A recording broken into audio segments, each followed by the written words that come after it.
शुरू अल्लाह का नाम लेकर जो बड़ा मेहरबान निहायत रहम वाला है।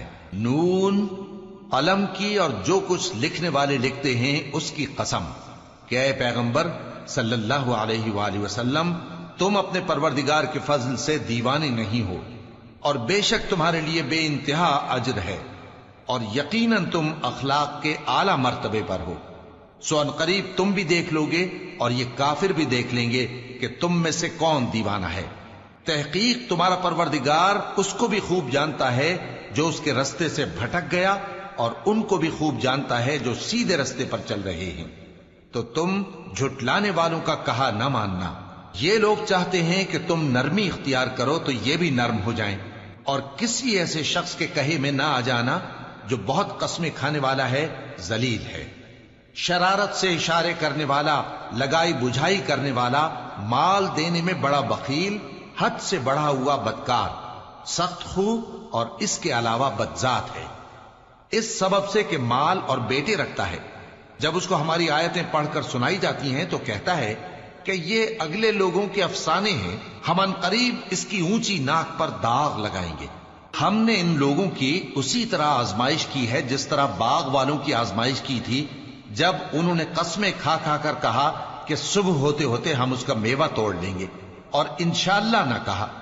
सो वो अभी सो ही रहे थे कि तुम्हारे परवरदिगार की तरफ से रातों रात उस पर एक आफत फिर गई, तो वो ऐसा हो गया जैसे कटी हुई खेती। फिर जब सुबह हुई तो वो लोग एक दूसरे को पुकारने लगे कि अगर तुमको काटना है तो अपनी खेती पर सवेरे ही जा पहुंचो। सो वो चल पड़े और आपस में चुपके चुपके कहते जाते थे कि आज वहां तुम्हारे पास कोई फकीर ना आने पाए, और कोशिश के साथ सवेरे ही जा पहुंचे, गोया पैदावार पर कादिर हैं।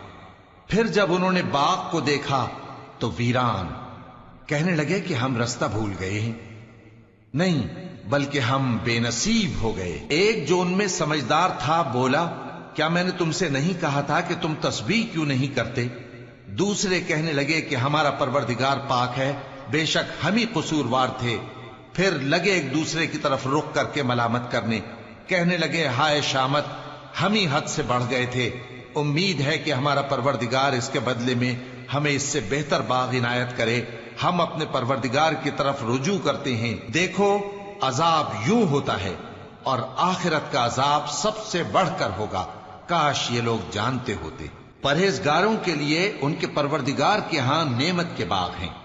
क्या हम फर्माबरदारों को नाफरमानों की तरह नेमतों से महरूम कर देंगे? तुम्हें क्या हो गया है? कैसी तजवीजें करते हो? क्या तुम्हारे पास कोई किताब है जिसमें यह बात पढ़ते हो कि जो चीज तुम पसंद करोगे वो तुमको जरूर मिलेगी?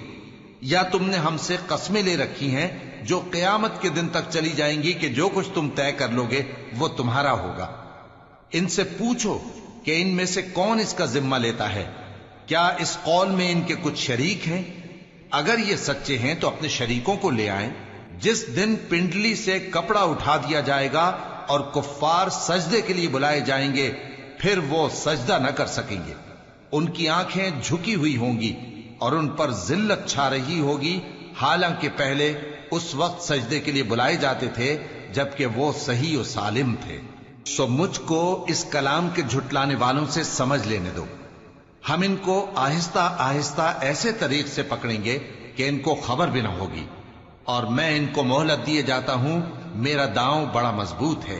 ए नबी, क्या तुम इनसे कुछ मुआवजा मांगते हो कि इन पर तावान का बोझ पड़ रहा है, या इनके पास गैब की खबर है कि उसे लिखते जाते हैं? सो अपने परवरदिगार के फैसले का इंतजार किए रहो, और मछली का लुकमा होने वाले यूनुस की तरह न होना कि उन्होंने अपने रब को पुकारा जबकि वो दिल ही दिल में घुट रहे थे।